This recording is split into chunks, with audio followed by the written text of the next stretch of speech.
Bonjour à toutes et à tous, on est ravis de vous retrouver aujourd'hui pour le premier webinaire Swello de l'année. C'est l'occasion parfaite pour débriefer ensemble des tendances social media 2026. Avant toute chose, est-ce que vous m'entendez bien? Donc dans l'espace commentaire. Bonjour à tout le monde, on est trop Un contente. grand bonjour à tous. Merci beaucoup d'être avec nous aujourd'hui. Déjà 183 Oui, participants, c'est énorme. c'est trop bien. Donc n'hésitez pas à poser vos questions dans l'onglet dédié en bas à droite et à papoter dans le chat. C'est toujours sympa quand il y a de l'ambiance et quand on voit que vous nous écoutez et vous avez envie d'interagir. Pour information, la présentation, l'infographie et le replay vous seront envoyés par mail aujourd'hui. Donc, encore une fois, un grand merci d'être avec nous aujourd'hui. Aujourd'hui, je suis accompagnée de Maureen. Bonjour à tous. Moi, je travaille aux côtés de Cassandra et de Diane et je suis content et social media manager chez Swello depuis presque 3 ans. Oui, c'est vrai, ça commence à faire des Ouais. années qu'on travaille ensemble avec Maureen et nous sommes également accompagnés de Diane qui va modérer les commentaires et qui va répondre à vos questions. Donc n'hésitez pas à saluer Diane aussi. On travaille toutes les trois chez Swello, donc il y a un outil de productivité qui permet de gagner du temps, notamment sur les réseaux sociaux LinkedIn, Instagram, TikTok, Facebook, Threads, X et Blue Sky. Donc ça en fait des réseaux sociaux.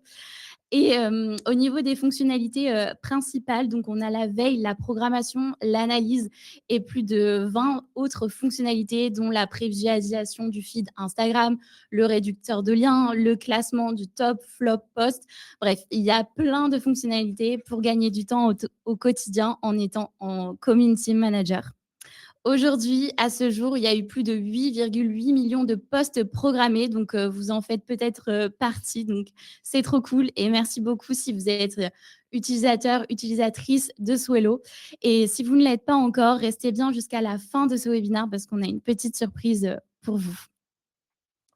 Si vous êtes là aujourd'hui, c'est que les tendances social media 2026 vous ont intéressé. Si vous n'avez pas encore téléchargé l'infographie, n'hésitez pas à scanner le QR code et sinon, tout vous sera envoyé dans l'email récapitulatif. On va tout de suite commencer par la première tendance social media 2026, c'est les valeurs sociales et environnementales au centre des contenus de marque. Aujourd'hui, l'audience veut des preuves concrètes. C'est fini le greenwashing et on en a eu la preuve fin 2025 avec de nombreuses marques françaises qui ont annoncé quitter le BHV à la suite de l'intégration de Shein. Donc, au lieu de dire juste on n'est pas content de cette nouvelle, ils ont vraiment prouvé en retirant tous leurs produits physiques du magasin. Donc certes, ils ont perdu du chiffre d'affaires, mais il y a eu une vraie preuve et une vraie action concrète. On a aussi l'exemple de Patagonia. Donc, c'est une marque de vêtements de sport outdoor qui communique beaucoup sur la planète, sur l'environnement et qui est très transparent au niveau de son empreinte carbone parce qu'on sait que fabriquer des vêtements, c'est très polluant. Mais Patagonia est vraiment très transparent auprès de leur communauté et leur but, c'est vraiment de ne rien cacher et de dire ok, nos vêtements ils polluent, mais on fait ça, on fait telle action pour contrebalancer pour la planète. Maintenant, comment vous pouvez utiliser cette tendance? Donc, dans un premier temps, si l'éco-responsabilité n'est pas dans les valeurs de votre marque, c'est dommage, mais c'est comme ça. Il ne faut pas mentir auprès de sa communauté, bien sûr. Donc, dans un premier temps, restez sincère et transparent. Dans un deuxième temps, il faut que ce soit intégré au sein d'une stratégie globale et pas qu'un contenu comme ça sorte du chapeau parce que vous vous êtes dit, tiens, il faut que je communique un jour sur l'éco-responsabilité de mon entreprise. Comment vous pouvez mettre ça en pratique? Donc, j'ai pris en capture d'écran un post de Jonathan Nob, qui est notre CEO chez Swello, qui ne s'est pas contenté de dire juste chez Swello, on prend soin de nos employés. Alors non, il fait souvent des posts sur la culture d'entreprise et sur tout ce qui est mis en place. Par exemple, là, il a communiqué sur le congé menstruel. Donc, pour la petite histoire, un jour par mois, toutes les femmes de l'entreprise, on a le droit de prendre un jour off sans avoir besoin d'arrêt de travail. Et donc ça, c'est vrai, c'est vraiment une évolution sociale. Et donc, il en parle ouvertement sur LinkedIn en expliquant comment ça a été mis en place au sein de Swello, les résultats, et le post a très bien fonctionné. Ensuite, j'ai pris une capture d'écran cette fois de mon post à moi qui raconte mon expérience sur le congé maternité, comment je l'ai vécu chez Swello. Donc en fait, ça valorise vraiment le storytelling de la marque parce que c'est un témoignage humain. Ce n'est pas la marque ou le CEO qui s'est contenté de prendre la parole, c'est un employé. Bah, merci beaucoup Cassandra pour la présentation de cette première tendance. Et donc on passe tout de suite à la deuxième tendance qui va marquer les réseaux sociaux en 2026, le retour en force des formats longs. Alors c'est vrai que dit comme ça peut être hyper étonnant qu'on reparle du format long parce que depuis plusieurs années, le format court, il a un leader sur tous les réseaux sociaux. Même YouTube, qui est quand même à l'origine une plateforme qui propose des vidéos longues, bah, s'est mise en 2020 avec la fonctionnalité des YouTube Shorts à proposer également du contenu court. Et pour autant, on a maintenant vu qu'une audience était vraiment en quête d'informations rapides à comprendre et faciles, et ben aujourd'hui, elles cherchent à en savoir un petit peu plus. C'est-à-dire qu'elles vont chercher à comprendre, à apprendre, mais également à suivre une histoire au-delà de quelques secondes. Et c'est pour ça que donc les formats longs reprennent de plus en plus de place. Quand on parle des formats longs, souvent, on a tendance directement à penser aux vidéos longues. Mais il n'y a pas que le format vidéo qui revient sur les tendances actuelles. On a les articles de blog qui fonctionnent très bien en ce moment. Les publicités également à la télévision. Je voulais vous parler de l'exemple d'Intermarché avec le loup qui a hyper bien fonctionné en décembre. Pour une publicité, la vidéo a quand même duré 2 minutes 30, ce qui est particulièrement long. À la base, sur la télévision, on voit plutôt des publicités de 45 secondes, voire 1 minute, mais ça va rarement au-delà de 2 minutes. Et pour autant, cette publicité a hyper bien fonctionné. Et tout simplement, car grâce à sa durée, on peut vraiment apprendre à découvrir l'univers, on peut s'attacher au personnage, on a envie de savoir la suite, on ressent des émotions. Et c'est là tout l'intérêt du format long. Et enfin, on peut également retrouver par exemple des vidéos podcasts.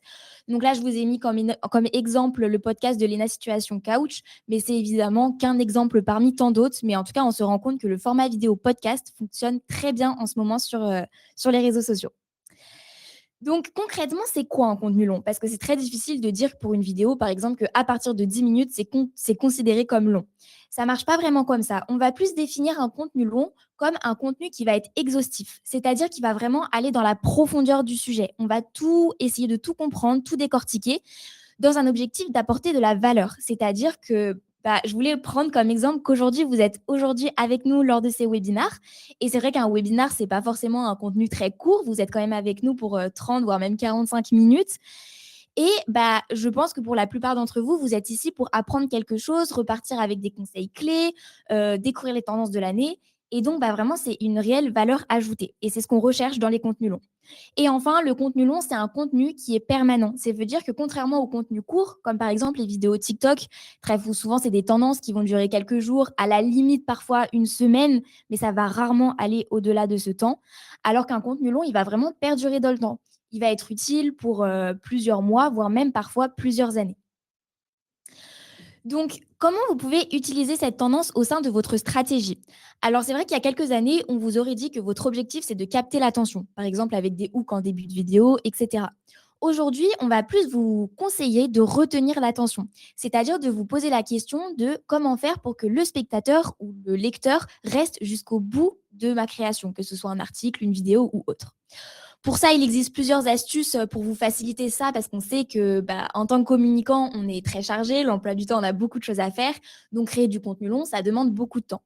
Donc, pour ça, vous pouvez faire de l'IA, l'intelligence artificielle, un allié. C'est vrai que l'intelligence artificielle aujourd'hui fait débat. Est-ce qu'il faut s'en servir? Est-ce qu'il ne faut pas s'en servir? Cassandra reviendra par la suite dessus lors de ce webinaire. Mais dans le cadre du contenu long, ça peut être très intéressant de s'en servir car ça va vraiment vous permettre d'accélérer le processus de création. Je dis pas qu'il faut tout faire avec l'intelligence artificielle, mais vous pouvez vous en aider pour tester différents points de vue en quelques secondes, reformuler, corriger. Par exemple, si vous rédigez un article, corriger les fautes d'orthographe et les fautes de syntaxe. Ça peut quand même vraiment beaucoup vous faire gagner de temps. Ensuite, on vous recommande fortement de miser sur le SEO. Alors là, je ne vais pas entrer en profondeur dessus parce qu'on va encore une fois y revenir par la suite de ce webinaire. Mais le SEO aujourd'hui, c'est indispensable. Ça concerne du coup tout ce qui est référencement, c'est-à-dire faire en sorte que votre contenu soit correctement référencé pour ce que lorsqu'un utilisateur fasse une requête, que ce soit sur Internet ou sur les réseaux sociaux, ben, il tombe sur votre contenu. Et enfin, le dernier conseil que je voulais vous donner, c'est de créer un storytelling immersif. Donc ça reprend un petit peu l'exemple précédent que je vous ai donné avec le loup d'Intermarché, mais il y a ce second exemple qui fonctionne très bien, celui de Spotify. Vous savez, chaque année, Spotify, il lance ce qu'on appelle le Spotify Wrapped. C'est quelque chose qui sort en fin d'année et qui permet de faire un récap à tous ses utilisateurs de toutes les datas importantes de l'année. Et en fait, bah, on s'est rendu compte que plus les années passaient et plus ce Spotify Wrapped, il devenait de plus en plus long. Et bah, tout simplement parce qu'ils ont vraiment essayé de créer un storytelling immersif. Ils captent l'attention des utilisateurs, ils leur créent des émotions, du suspense, on a envie d'aller au bout. Et on se rend compte que bah, ça fonctionne hyper bien, même si le Spotify Wrapped est un petit peu plus long qu'il y a quelques années. Merci Maureen, justement, tu parlais de l'intelligence artificielle et on ne pouvait pas passer à côté de cette tendance parce qu'aujourd'hui, tout peut être créé via l'IA, que ce soit des musiques, des films, des textes, même des romans, des poèmes, bref, tout. Et même le design d'un foulard de Balenciaga. Donc, ils vendent ce foulard à 245 euros. Donc, je ne sais pas s'ils vont rétribuer l'IA pour ce design comme ils l'auraient fait pour un designer. Mais voilà, c'est pour vous dire qu'aujourd'hui, tout peut être créé via l'IA et ça pose certains problèmes, notamment au niveau de la pollution. Donc, on sait que les serveurs, ça pollue énormément parce qu'il faut de l'électricité pour les alimenter et surtout de l'eau pour refroidir les data centers. Ensuite, au niveau de la réflexion, donc votre cerveau s'habitue à ne plus réfléchir comme il le faisait avant parce que on sait que ben on demande à ChatGPT et on va avoir la réponse directement. Et d'ailleurs, elle n'est pas toujours vraie sa réponse. Et enfin, moi, je trouve que ça se ressent un peu le manque d'humanité et surtout de réalisme. Quand vous demandez à l'IA de reproduire une photo, souvent il y a des problèmes au niveau des mains, au niveau des pieds. Bref, quand vous creusez dans le détail, ça manque vraiment de réalisme. C'est pour ça que j'avais envie de vous montrer cette slide et de vous inciter à vous poser la question: «Ai-je vraiment besoin de l'intelligence artificielle pour effectuer cette action?» Par exemple, à une époque, l'année dernière, début 2024, je manquais énormément de temps pour, créer mes contenus LinkedIn et donc je lui demandais souvent, de l'inspiration. Alors qu'en fait, c'est quand je lui demandais pas forcément de l'inspiration, ça me venait tout seul, quand j'étais, dans la douche ou en train de me promener. Ça venait directement à moi et ces posts étaient beaucoup plus humains et ils performaient beaucoup mieux par la suite. Donc vraiment, je vous invite à vous poser cette question. Comment utiliser cette tendance? Donc, comment utiliser la tendance de l'intelligence artificielle de façon raisonnée? Je vous ai mis en capture d'écran le post de Romain Ange-Albert, qui est un créateur de contenu sur LinkedIn, qui a fait un petit benchmark entre lui, ChatGPT et Claude, pour rappeler que lui, en fait, c'est un humain, il a des émotions et il a vraiment de la valeur ajoutée par rapport aux outils d'IA. Également, vous pouvez utiliser l'intelligence artificielle pour la mettre au service de votre créativité. Par exemple, on a la marque, American Vintage qui a fait, un post sur Instagram, donc ça s'appelle du FOOH, Fake Out of Home. En fait, vous voyez, c'est les visuels où, les produits sont hyper grands dans le paysage et ils s'intègrent parfaitement bien. On dirait que c'est réel et pourtant non. Du coup, vous pouvez utiliser l'IA pour faire des choses qui ne seraient pas possibles en temps normal. Et je voulais faire un zoom aussi sur l'intelligence artificielle dans les fonctionnalités de Swello parce que ces fonctionnalités, elles sont vraiment au service des community managers. Donc, pas pour penser à votre place, écrire les posts à votre place, mais vraiment pour vous faire gagner du temps. Donc, on a notamment l'assistant rédactionnel qui permet de changer le ton de voix, de traduire, de reformuler ou de corriger l'orthographe. On a également la génération de hashtags à partir de votre texte. En fait, vous pouvez générer des hashtags pertinents pour amplifier la visibilité. Et il y a aussi la dernière fonctionnalité d'intelligence artificielle sur Swello qui est la création de balises alternatives. Vous savez que le référencement sur les réseaux sociaux est devenu hyper important, on va en parler après. Et du coup, la balise alternative, elle permet aux algorithmes de comprendre hyper facilement vos visuels et surtout de rendre accessibles vos visuels aux personnes malvoyantes, par exemple. Donc voilà, je voulais vraiment insister sur cette tendance de l'utilisation raisonnée de l'intelligence artificielle parce qu'il ne faut pas faire du rejet total, mais il faut apprendre à l'utiliser de façon intelligente. Et d'ailleurs, c'est rigolo parce que je vois que tous en commentaire, vous êtes en train de dire: «Mais je pensais que les hashtags, ils ne sont plus utiles. Est-ce que les hashtags fonctionnent toujours?» Eh bien, rassurez-vous, on va répondre à cette question dans quelques instants. Mais avant ça, je voulais vous parler du social commerce qui passe à la vitesse supérieure sur les réseaux sociaux. Avant toute chose, je voulais vous poser à tous une petite question pour savoir qui parmi vous a déjà été intéressé par un produit via Instagram ou TikTok. Donc avec tout ça, on englobe également les publicités. Donc il y a Diane qui va vous faire un petit sondage pour que vous puissiez cliquer et comme ça on va pouvoir récupérer votre petite donnée. Mais moi, en tout cas, à titre personnel, bah, ça m'est déjà arrivé d'être intéressée par un produit avec les réseaux sociaux, voire même d'acheter. Et je vois que déjà dans le chat, bah, vous Mm. êtes tous comme nous vous êtes déjà renseignés sur un produit grâce aux réseaux sociaux. Donc, bah, c'est vrai qu'on se rend compte que le social commerce, il prend vraiment beaucoup d'ampleur sur les réseaux sociaux. Il y a notamment TikTok qui a sorti il y a quelques mois cette fonctionnalité de TikTok Shop qui vous permet en fait directement au sein du réseau social d'acheter des produits. C'est-à-dire que vous n'avez plus besoin de sortir du réseau social pour aller découvrir la fiche produit et acheter potentiellement un produit. Cette fois-ci, tout se fait en interne dans le réseau social.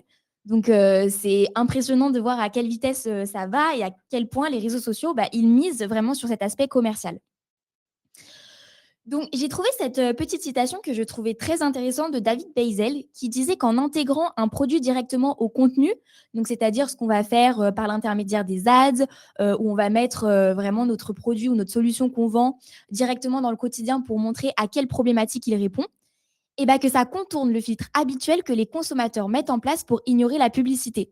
C'est vrai que par exemple, on va être sur Internet, sur un blog, il y a un petit encadré publicité qui pop. Bah, généralement, on ne va pas prendre le temps de lire, on va directement partir parce qu'on se rend compte que c'est purement commercial. Alors que vu que c'est correctement intégré au sein des réseaux sociaux, bah, on va plus facilement être amené à se questionner, à se renseigner sur le produit ou le service qui nous intéresse. Donc, je voulais aussi vous montrer ces petits exemples, notamment la gourde Stanley, qui est une grosse gourde qui a très bien fonctionné l'année dernière. Et en fait, on s'est rendu compte que ça a explosé sur les réseaux sociaux. Il y a plein de créateurs, donc que ce soit des influenceurs, mais également des personnes comme nous, lambda, qui proposent du contenu sur les réseaux sociaux et bah, qui mettait en avant ces fameuses gourdes, sans pour autant en faire la promotion directe. Et pour autant, ça a hyper performé et Stanley a cessé de prendre de l'ampleur pendant plusieurs mois. Et là, c'est là qu'on se rend compte directement que toute cette partie bah, de montrer le produit, ça fonctionne hyper bien sur les réseaux sociaux aujourd'hui. Et avec l'exemple de typologie, je voulais vous montrer que grâce au social commerce, en quelques clics, on pouvait vraiment avoir accès à tout le processus de vente. C'est-à-dire qu'avant, quand on cliquait sur un petit bouton, on était directement envoyé sur le site commercial, on devait scroller un petit peu, ajouter au panier et faire tout le cycle de vente. Aujourd'hui, c'est beaucoup plus rapide puisqu'en quelques clics, bah, on peut acheter un produit directement sur le réseau social. Donc, comment on peut utiliser cette tendance? Alors, tout d'abord, il va falloir évidemment vous montrer son produit. Donc ça peut concerner n'importe qui, que vous soyez des community managers freelance et que vous souhaitez vendre vos services, que vous soyez une entreprise qui propose des produits cosmétiques. Ça s'inclut vraiment dans tous les types de secteurs ou comme nous, chez Swello, qui proposons une solution. Et ben, l'objectif, ça va être de montrer, grâce à du contenu un petit peu lifestyle, donc pas trop promotionnel, pour montrer en quoi peut répondre votre produit ou votre solution à un problème spécifique. Je prends l'exemple, par exemple, de Swello. Nous, on propose un outil pour programmer ses publications, faciliter l'analyse statistique, faire de la veille. Et on va essayer de partager tout ça sur les réseaux sociaux de façon un peu plus douce pour montrer que vraiment Swello, ça a un réel intérêt derrière. On souhaite décharger mentalement les community managers, leur faire gagner du temps, centraliser toute leur gestion des réseaux sociaux au sein d'un même outil. Et donc, on va vraiment essayer de leur montrer que ça répond à un réel besoin que les communicants ont aujourd'hui et ça permet de montrer le contenu de manière douce. Ensuite, le deuxième objectif, ça va être de créer de la confiance avant la conversion parce que très généralement, même si on va voir un contenu, un produit ou un service qui nous intéresse, on ne va pas directement acheter, on va aller se renseigner dessus. Donc, c'est pour ça que c'est hyper intéressant, hyper important d'interagir avec la communauté, répondre à leurs questions. Pourquoi pas faire, par exemple, des stories pour regrouper et avoir tous les retours de vos utilisateurs. Enfin, vraiment, là, l'objectif, ça va être d'instaurer un vrai climat de confiance pour que on comprenne que vous êtes quelqu'un qui propose quelque chose de sérieux, qui peut vraiment répondre à une problématique. Et comme ça, ça donne encore plus envie de pourquoi pas essayer votre produit. Et enfin, évidemment, du coup, le dernier petit emboîtement de cet entonnoir, c'est l'achat. Donc là, en utilisant le social commerce sans quitter le réseau social, donc c'est quand même un frein en moins pour le consommateur. Et donc là, c'est de pousser tout simplement à l'achat, mais toujours encore une fois de manière douce, parce que le promotionnel, ça ne fonctionne plus aujourd'hui sur les réseaux sociaux. Je vois que ça débat en commentaire. On prendra le temps de vraiment répondre à chacun à la fin de ce webinaire. Mais en tout cas, c'est hyper intéressant, toutes vos réflexions. On va maintenant passer à la cinquième tendance et dont le pivot des algorithmes concernant l'engagement invisible. Mais déjà, qu'est-ce que c'est l'engagement invisible? Donc en fait, c'est tous les signaux que vous, en tant que créateur ou en tant que abonné, vous ne voyez pas forcément, mais que l'algorithme enregistre et analyse. Donc, ça peut être les sauvegardes de posts, les partages en DM, les clics sur le voir plus sur LinkedIn, le temps de lecture ou de visionnage d'un carrousel, par exemple, et les retours répétés sur un contenu. Et d'ailleurs, les réseaux sociaux l'ont bien compris parce que dernièrement, sur LinkedIn, il y a de nouvelles données qui ont été ajoutées dans les statistiques de créateurs et de pages. Donc, c'est les enregistrements, les envois sur LinkedIn et là, tout récemment, les engagements avec le lien. Alors, avant, on postait un lien dans son post et on ne savait pas combien de fois il avait été cliqué. Donc, ça, c'est assez problématique en tant que créateur ou même en tant que page parce qu'on a envie que nos abonnés cliquent sur ce lien, mais on ne savait pas si ça fonctionnait. Donc désormais, c'est possible, donc c'est une très belle avancée. Et concernant Instagram, on se rend compte que les enregistrements sont devenus un peu le signal fort auprès de l'algorithme. Par exemple, je vous ai mis 2 captures d'écran de 2 de nos posts sur Instagram. Un qui a fait 338 likes et seulement 2 enregistrements et au total des vues, donc c'est 6 369 et un autre post qui a fait 168 likes pour 243 enregistrements. Donc là, les enregistrements sont très plus élevés que le nombre de likes et le post a fait près de 10 000 vues. Donc aujourd'hui, on comprend que les réseaux sociaux veulent de l'utile avant du beau. Alors moi, j'ai tendance à adorer les jolies filles d'Instagram, un petit peu minimalistes, mais aujourd'hui, ça ne fonctionne plus parce que vous n'apportez aucune valeur ajoutée à votre audience. Donc les contenus qui se sauvegardent et qui se partagent aujourd'hui, donc ce sont les checklists, les conseils actionnables, les tutoriels et les retours d'expérience concrets. Par exemple, nous, dans nos carousels Swello, on fait toujours une slide en avant-dernière position, une slide un petit peu pour résumer, où on rappelle tout ce qu'on a expliqué dans le carrousel et on se rend compte en fait que c'est une slide très intéressante aux yeux de l'algorithme et qui fait que notre post enregistre beaucoup d'enregistrements. Donc la question que vous devez vous poser, c'est est-ce que quelqu'un aurait envie de garder ce post pour plus tard? Voilà, je vous invite vraiment à vous poser la question pour que votre contenu performe.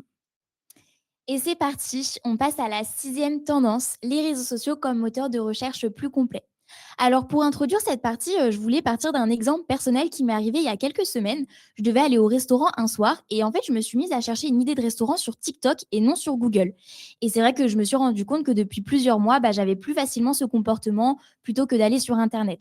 Tout simplement parce que j'ai l'impression qu'en recherchant directement sur TikTok, par exemple, ou sur un réseau social, j'accède directement à des retours d'expérience qui sont récents et qui sont honnêtes. Je retrouve des créateurs de contenu qui vont directement aller dans les restaurants, tester et donner leur avis. Et du coup, on a beaucoup plus facilement confiance que d'aller sur une page Google qui est parfois pas mise à jour récemment.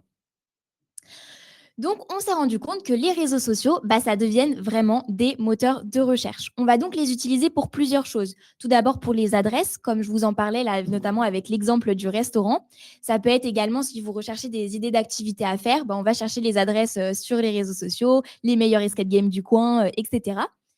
Les réseaux sont également beaucoup utilisés pour rechercher des tutoriels. Par exemple, toutes les personnes qui aiment faire de la broderie ou les bricoleurs qui aiment bricoler des choses chez eux, ça va être très utile d'aller plutôt chercher directement sur les réseaux sociaux parce que grâce aux vidéos, on va vraiment avoir encore une fois des exemples en direct plutôt que d'aller sur un article sur Internet qui prend du temps à lire, qui est parfois moins visuel.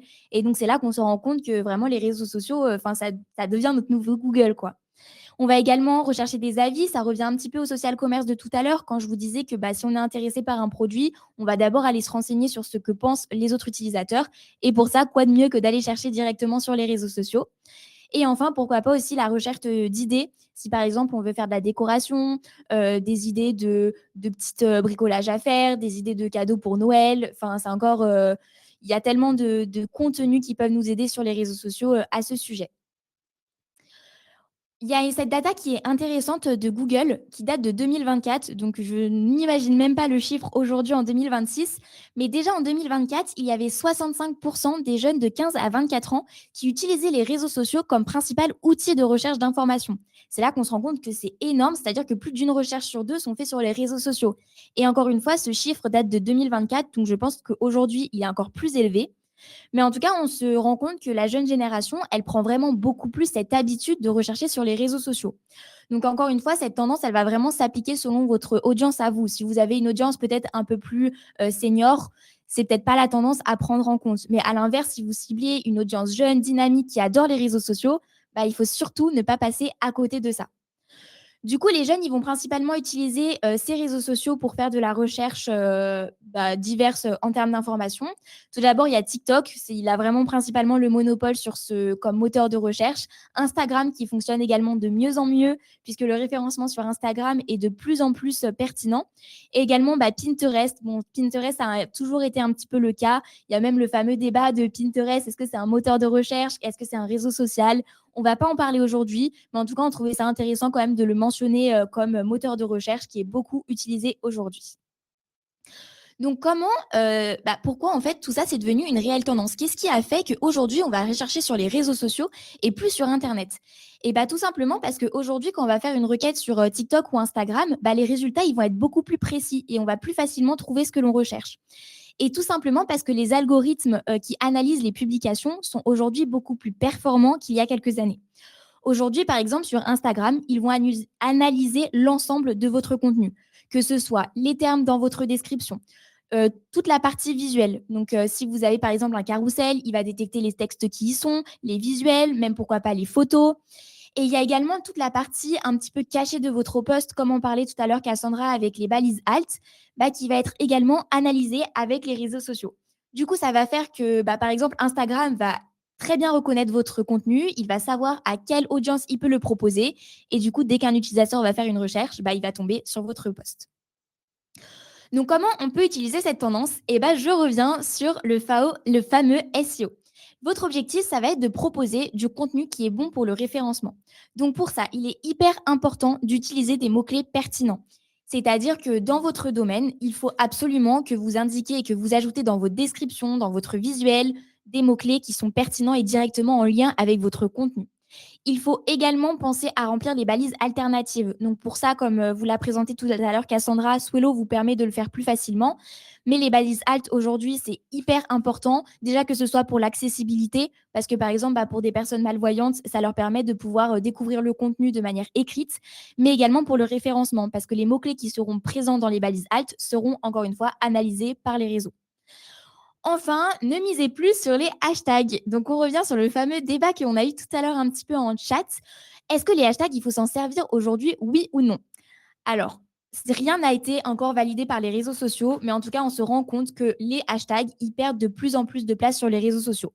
Déjà l'année dernière, en 2025, on vous avait annoncé comme tendance les hashtags en déclin, car ce se voyait sur les réseaux sociaux, le SEO se faisait davantage avec les mots-clés plutôt que les hashtags. Aussi, en décembre, donc c'est tout récent, il y a un mois, Instagram, il a changé son nombre de hashtags par post. Avant, on pouvait mettre jusqu'à 30 hashtags par post. Maintenant, on peut en mettre plus que 5. Donc, c'est là qu'on comprend quand même que les hashtags ont beaucoup moins d'importance qu'avant. Mais pour autant, selon nous, ils ne sont pas à supprimer de sa stratégie. Il faut plutôt trouver un équilibre entre tout, c'est-à-dire mettre des mots-clés qui sont pertinents, mais également mettre des hashtags pertinents à votre secteur. Donc, ça ne sert à rien de mettre des hashtags un petit peu random qui n'ont pas forcément de lien direct à votre poste. Ça, en effet, ça ne sert plus à rien. Mais par contre, si vous proposez un post sur un secteur spécifique, les hashtags de ce côté-là peuvent être encore très pertinents. Mais moi, des fois, ça m'arrive encore sur Instagram de faire des recherches par hashtag. Et grâce au hashtag, j'arrive à retrouver du contenu qui m'intéresse. Donc, je pense qu'ils ne sont pas à supprimer de sa stratégie, mais il faut juste savoir condenser et ne pas tout miser sur les hashtags. Je vois que ça fait beaucoup débat, en commentaire et dans les questions, donc merci beaucoup. On va y répondre, après, on va vous donner notre avis et on passe maintenant à l'avant-dernière tendance, donc qui est la co-création devient un catalyseur de communauté. Mais avant toute chose, qu'est-ce que c'est une co-création? Donc en fait, c'est quand 2 marques s'assemblent pour créer un produit ensemble. Donc ça peut être un produit en édition limitée, un concept créa, donc une vidéo, un événement, par exemple un pop-up store. Donc le champ est très très large. Et en fait, ça permet de rassembler les deux communautés pour créer un effet de halo et pour amplifier la visibilité des deux marques ensemble. Je vous ai mis comme exemple Cédric Gorolet qui s'est associé à la marque Gisou. Je ne sais pas s'il y a certaines personnes qui connaissent en commentaire. Par exemple, John, notre CEO, ne connaissait pas Gisou et pourtant c'est une marque qui performe hyper bien sur les réseaux sociaux et qui collabore avec beaucoup de créatrices de contenu en France. Donc là, pour l'occasion, en 2025, ils ont co-créé 3 pâtisseries qui avaient les mêmes saveurs que les glosses. Donc, en fait, ils ont associé leurs produits pour créer un nouveau produit. Et ça, c'était disponible dans une pâtisserie à Paris. Donc, ça a très bien fonctionné. Il y a même Lena Situation qui a fait du contenu pour cette co-création.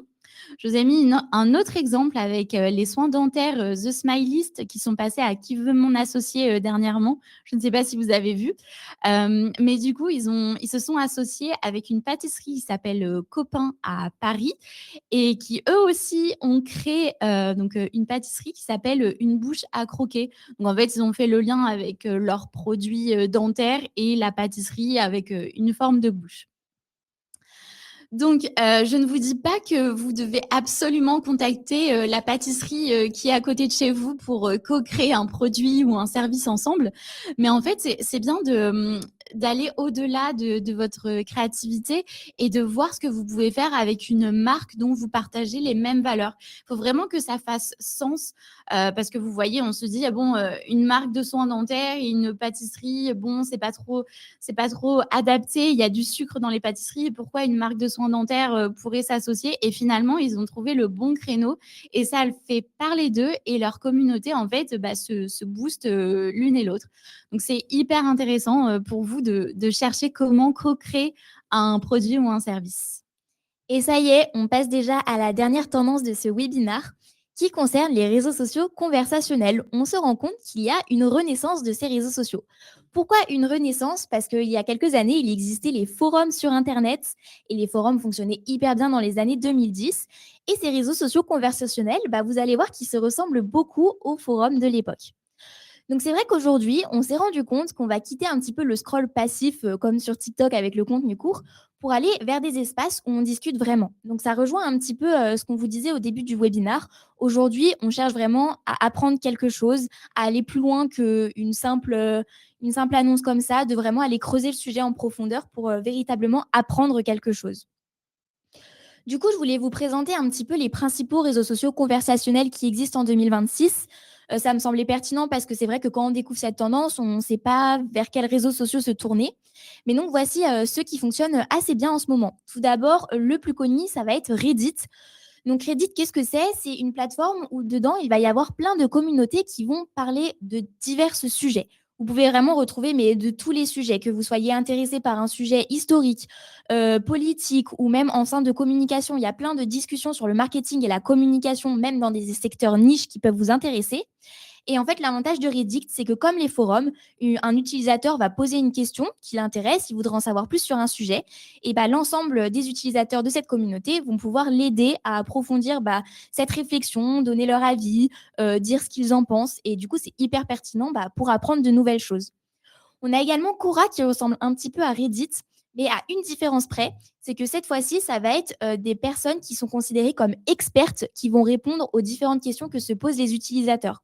Donc c'est vrai que dans le cadre où l'on ne cherche pas forcément une réflexion précise et qu'on cherche vraiment une réponse concrète, Quora est quand même une très belle alternative. On a aussi évidemment les groupes Facebook, ça qui fonctionne depuis quand même toujours plusieurs années, que ce soit des espaces qui soient privés ou publics. On retrouve vraiment plein de groupes de personnes qui vont discuter autour d'un même sujet, d'un même intérêt.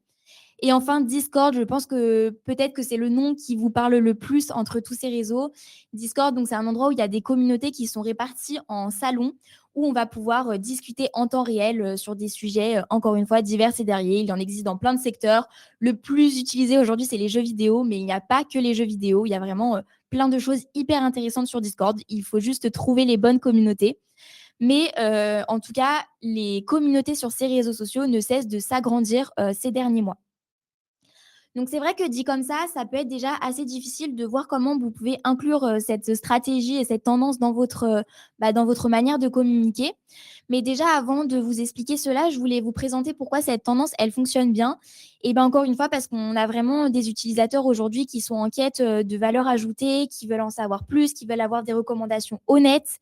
Et l'avantage aussi de ces réseaux sociaux, c'est qu'il n'y a pas d'avis sponsorisé, il y a très peu de publicité.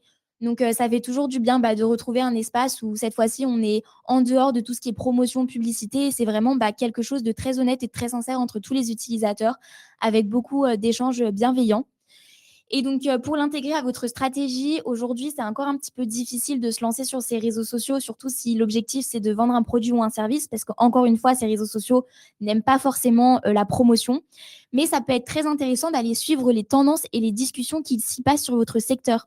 Par exemple, si vous êtes un secteur qui proposait la vente de produits cosmétiques, peut-être vous rendre régulièrement sur ces réseaux sociaux pour comprendre ce que vos potentiels consommateurs se posent comme question. Et comme ça va vraiment vous permettre de faire de la veille et de proposer du contenu sur vos autres réseaux sociaux qui répondent directement aux problématiques actuelles de vos audiences. Voilà pour cette dernière tendance. Donc, encore une fois, on voulait vous remercier pour votre présence. Vous avez été plus de 270 participants tout au long de ce webinaire. Donc, c'est trop chouette. On espère vraiment que vous avez appris plein de choses. Je voulais également vous partager cette petite slide que vous pouvez screener. Donc, c'est un gros condensé de tout ce qu'on vous a dit parce que c'est vrai qu'avec Cassandra, depuis le début, on vous dit à chaque fois des petits conseils pour ajouter cette tendance au sein de votre stratégie. Et du coup, on vous propose cette slide à screener qui regroupe un petit peu tous les conseils sur toutes les tendances qu'on vous a montrées aujourd'hui. C'est très succinct. Il faut quand même aller retourner dans les slides pour retrouver tous nos conseils qui vont traiter le sujet en profondeur. Mais au moins, ça vous permet d'avoir un petit coup d'œil rapide sur est-ce que ma prochaine publication, elle est dans les tendances. Donc, n'hésitez pas à screener cette slide. Et encore une fois, si vous souhaitez télécharger notre infographie que nous avons sortie en début d'année sur les 8 tendances qu'on vient de vous présenter aujourd'hui, vous pouvez soit télécharger avec le QR code, cliquer sur le lien directement, ou Diane qui va vous remettre le lien en commentaire. Et comme vous l'a dit Cassandra au tout début de ce webinaire, on va vous l'envoyer par mail dans la journée.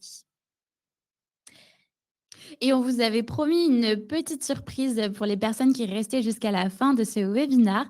Donc, avec le code promo tendance au pluriel 10, vous bénéficiez de moins 10% sur les abonnements annuels Swello jusqu'au 30 janvier. Donc voilà, n'hésitez pas, c'est le moment de souscrire parce que c'est le début de l'année et vous allez pouvoir profiter de plein de fonctionnalités dont le calendrier éditorial avec les marronniers déjà intégrés dessus. Donc voilà, n'hésitez pas et si vous avez la moindre question à revenir, vers nous, que ce soit sur LinkedIn, par mail, voilà, ou même sur Instagram, sur le compte de Swello, on est là pour vous répondre, au quotidien. Et donc, c'est parti maintenant pour répondre à toutes les questions qui ont été un petit peu posées tout au long du webinaire. Et il y en a eu beaucoup. Oui, en effet, on va les parcourir, ensemble. Du coup, Marine qui demande: «Ça fonctionne aussi pour les clients déjà existants?» Alors non, c'est pour, toutes nouvelles, souscriptions, Swello, le code promo. Ensuite, Fanny qui nous demande si on peut programmer des stories Instagram avec Swello. Alors tout à fait, depuis maintenant 2 ans, on propose cette fonctionnalité de programmation des stories. Mais attention, on est encore bloqué au niveau de l'API, on ne peut pas proposer la programmation de stories avec stickers. Mais dans ce cas-là, on propose les notifications pour vous notifier de bien publier votre story à telle heure, telle date. Mais en tout cas, la programmation des stories est disponible sur notre plateforme. Alors, beaucoup de questions sur Swello. Je vois que Diane a déjà répondu. Elle a fait un super travail, dis donc. Merci beaucoup encore pour ton aide, Diane, aujourd'hui. Oui. Alors, comment faire remonter nos publications pour qu'elles apparaissent en haut du moteur de recherche Instagram? Alors, comme je vous en avais un petit peu parlé pendant cette partie sur les réseaux sociaux comme moteur de recherche, vraiment, le conseil numéro un qu'on peut vous donner, c'est de miser encore une fois sur le référencement, c'est-à-dire de faire vraiment un travail rédactionnel pour inclure des mots-clés dans vos descriptions. Attention, ça va pas être un travail instantané. C'est pas parce que sur votre prochain post, vous allez faire une description hyper précise avec que des mots-clés hyper réfléchis que votre post va tout de suite remonter lorsque une personne va faire une requête sur votre thème. Mais ça va se jouer sur le long terme parce que petit à petit, l'algorithme il va détecter dans quel secteur vous êtes, à quelle problématique vous répondez, dans quel domaine vous êtes expert. Et du coup, petit à petit, ça va vous permettre de référencer correctement vos publications. Alors, une autre question d'Anaïs. Pour un office de tourisme, c'est plus pertinent de montrer du beau? Non. Alors oui, je suis d'accord, pour, une destination en général, c'est vrai que le beau, l'inspirationnel, ça fait rêver, ça fait liker, mais pour autant, vous pouvez, créer des carrousels à forte valeur ajoutée. Par exemple, 5 idées, pour visiter, Toulon, quand il ne fait pas beau. Voilà, je m'inspire, de la météo du jour, à Toulon. Mais voilà, il faut, essayer d'aller au-delà du juste esthétiquement joli. Il faut apporter de la valeur pour que votre contenu soit enregistré et partagé à d'autres utilisateurs. Comme ça, l'algorithme va comprendre que votre contenu est pertinent et va le booster encore plus auprès d'autres communautés. Je vois aussi Clara qui a demandé sur quels réseaux sociaux est-ce encore pertinent d'utiliser les hashtags. Il y a déjà Diane qui a répondu, mais ça peut être intéressant pour, toutes les autres personnes qui sont aujourd'hui avec nous. Alors aujourd'hui, les hashtags sont encore pertinents, par exemple sur Instagram et TikTok, ces 2 réseaux sociaux où c'est très utile. Évidemment aussi X, Threads avec les tags, donc là, c'est un tag par post. Mais par exemple pour, LinkedIn, on recommande pas forcément d'utiliser des hashtags parce que déjà la recherche, par hashtag sur LinkedIn ne fonctionne pas bien et en plus, LinkedIn, le référencement par mots-clés est largement suffisant pour, correctement référencer vos publications. Enfin, je le vois, nous, en interne chez Swello, on utilise très peu d'hashtags, voire même quasiment pas sur LinkedIn. Et à titre personnel, je les utilise pas non plus sur ce réseau social-là. Alors, je voulais remonter sur un commentaire qui a été dit dans le chat, de Natacha, qui a dit: «C'est une tendance qui pousse à la surconsommation, qui se contredit avec la première tendance sur les valeurs sociales et environnementales». Alors, pour information, du coup, on parlait de social commerce à ce moment-là. Donc on ne dit pas que tout est blanc, tout est noir, rien ne sera jamais parfait. Mais aujourd'hui, on a juste fait un constat sur les réseaux sociaux. Donc les réseaux veulent pousser à la vente et c'est un peu notre métier en tant que community manager. On veut promouvoir notre marque ou notre service. Ce serait vraiment l'idéal qu'on soit dans un monde hyper, éco-responsable et que tout ce que nous vendons, ne fasse pas de mal à la planète. Mais aujourd'hui, le constat est là, on consomme, on achète et donc voilà, c'était juste un constat que les réseaux sociaux veulent nous pousser, à l'achat.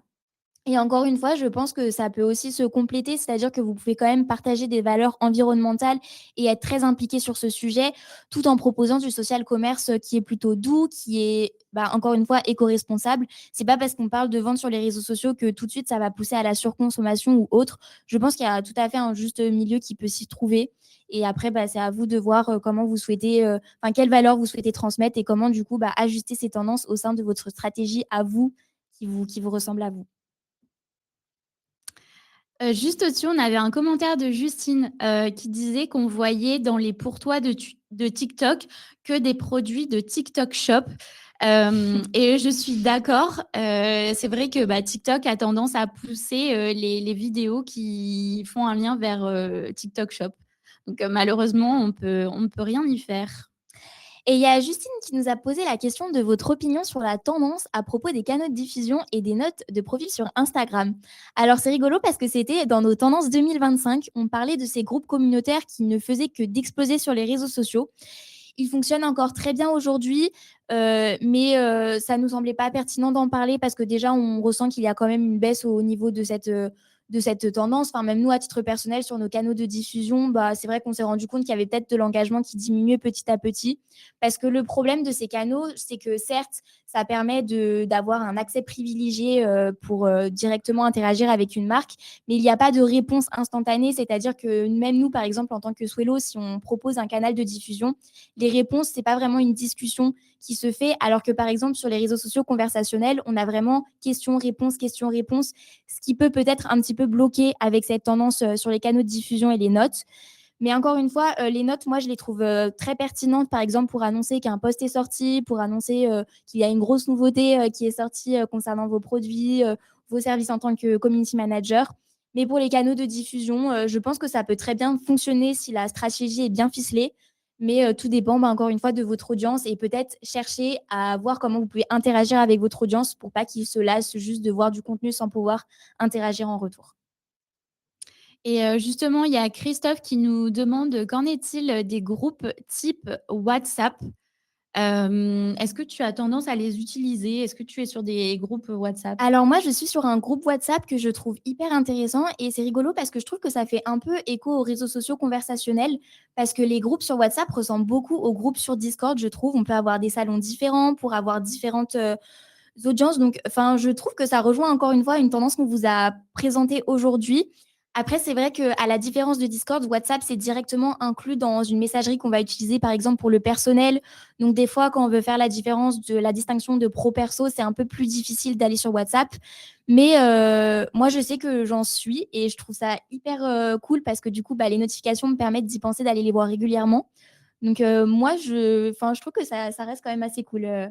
Oui, ça reste assez pertinent et nous, par exemple, on a créé, un groupe WhatsApp avec, des canaux à l'intérieur pour, les Swallow Days. Donc c'est notre événement, social media, qui a eu lieu, en novembre dernier et en fait, pour, communiquer avec, les participants, en temps réel, c'était hyper simple, de juste leur écrire, via le groupe WhatsApp et de pas passer, par le mail. Donc voilà, ça peut être une stratégie pour vous si vous avez des événements dédiés dans l'année, si vous avez, je sais pas, si vous voulez communiquer sur le lancement d'un produit à telle date pour créer un lien tout de suite avec la communauté. Voilà, c'est à réfléchir et vous nous direz si, si ça a marché pour vous. Et c'est vrai qu'il y a Noémie qui ajoute que WhatsApp, c'est hyper cool et hyper pertinent, mais c'est vrai que c'est prenant en termes de charge mentale. Et c'est vrai que c'est important que vous vous éparpissez pas entre plein de canaux différents. Il faut vraiment choisir sur quel canal vous voulez communiquer, bah, pouvoir vous y mettre à fond sans avoir une charge mentale énorme à devoir gérer des réseaux sociaux conversationnels, WhatsApp, des groupes sur Instagram. Il est vraiment important de ne pas s'éparpiller et de se focus sur quelques médias d'abord pour voir ce qui prend et adapter ensuite. Voilà, j'espère on a été assez complète, sur, cette réponse. On va prendre encore quelques petites questions. Hem, alors, pour ou contre le cross-postage de contenu? Moi, pour si c'est pertinent. Alors, pour info, le cross-postage, ça veut dire que vous publiez un même contenu sur, plusieurs réseaux sociaux. Nous, on le fait, chez Swello, on recycle nos contenus Instagram sur LinkedIn et ça fonctionne, super bien, en fait. Donc je vous invite, vraiment à tester, cette, stratégie de recyclage de contenu. Bien sûr, il faut essayer, de personnaliser au maximum les wordings. Par exemple, on n'écrit pas pareil un post Instagram qu'un post LinkedIn. Donc vraiment ça, il faut personnaliser. Mais sinon, le contenu, vous l'avez créé, donc autant le réutiliser et j'irai même encore plus loin, Maureen, en fait, redesign les posts qui ont très bien fonctionné et les reposte 6 mois ou 1 an après et ça fonctionne toujours autant. Voilà, comme ça, vous faites un travail une fois de création visuelle et après, ben, ça peut vous servir pendant longtemps. Donc, n'hésitez pas à le faire. Ouais, et ça revient sur le sujet de la santé mentale tout à l'heure qu'on abordait, parce que c'est vrai que le cross-postage, ça va permettre de recycler du contenu sur le long terme et ça nous fait gagner un temps de travail énorme. Et c'est quand même une stratégie très bien pour proposer plein de contenus hyper pertinents sans se surcharger et avoir une montagne de travail à faire. Alors, une autre question de Marcia. Comment faire face à la baisse du reach sur LinkedIn, principalement pour les comptes d'entreprise B2B? Alors, c'est vrai que c'est un sujet qui est très pertinent. On peut se rendre compte que quand on communique en tant qu'entreprise, en tant que donc, page sur LinkedIn, bah, des fois, on a quand même du mal à avoir de la visibilité. C'est vraiment une stratégie qu'il faut avoir sur le long terme. Nous, ce qu'on peut vous recommander maintenant, c'est de pourquoi pas tester la stratégie d'employé advocacy. En fait, le principe de l'employé advocacy, c'est que certes, vous allez continuer de communiquer à titre bah, de l'entreprise sur votre page entreprise, mais vous allez également utiliser les profils de vos salariés ou donc votre profil personnel si vous êtes un CM freelance et vous allez pouvoir bah, partager les coulisses de l'entreprise, partager le contenu et donc en fait ça va permettre d'améliorer la visibilité sur le long terme et ça va du coup faire un effet de cascade. On va plus vous connaître, on va plus facilement reconnaître les publications de votre profil entreprise et ça peut après, sur le long terme, hyper bien fonctionner. Enfin, nous, on le fait chez Swello et on voit que l'employé advocacy fonctionne hyper bien. Grâce à ça, on a plusieurs millions de vues supplémentaires chaque année sur notre profil entreprise. Donc, on peut vous recommander là, comme ça, de pratiquer l'employé advocacy. Et si encore une fois, votre reach ne fait que baisser, que vous essayez plein de nouvelles choses, mais que ça ne fonctionne pas forcément, bah là, de faire un topo à plat, de mettre toutes ces statistiques devant soi, de voir les posts qui ont plutôt un peu près bien fonctionné, ceux où vraiment ça ne marche pas du tout, et tout simplement bah, réfléchir à comment on peut bah, remodeler sa stratégie pour essayer de trouver une petite porte qui peut intéresser votre audience. Alors, il y a d'autres questions qui sont apparues entre-temps. Agnès, la balise alt, c'est quoi? Vas-y, je te laisse répondre. Alors, la balise alternative, c'est en fait une petite fonctionnalité qui est apparue bah, désormais sur Instagram, sur LinkedIn. Vous pouvez en fait décrire votre visuel très précisément. Par exemple, s'il y a une photo de moi devant mon ordinateur, bah, je vais écrire une femme est devant son ordinateur. Le fond est vert, il y a un logo derrière, il y a un micro. En fait, c'est d'expliquer précisément ce que contient votre visuel pour que l'algorithme le comprenne et pour aussi que ce soit visible aux personnes malvoyantes en fait qui ont un logiciel de description de leur écran. Et donc c'est hyper important en 2026 de bien renseigner cette balise alternative et en fait c'est possible maintenant sur Swello de le faire directement.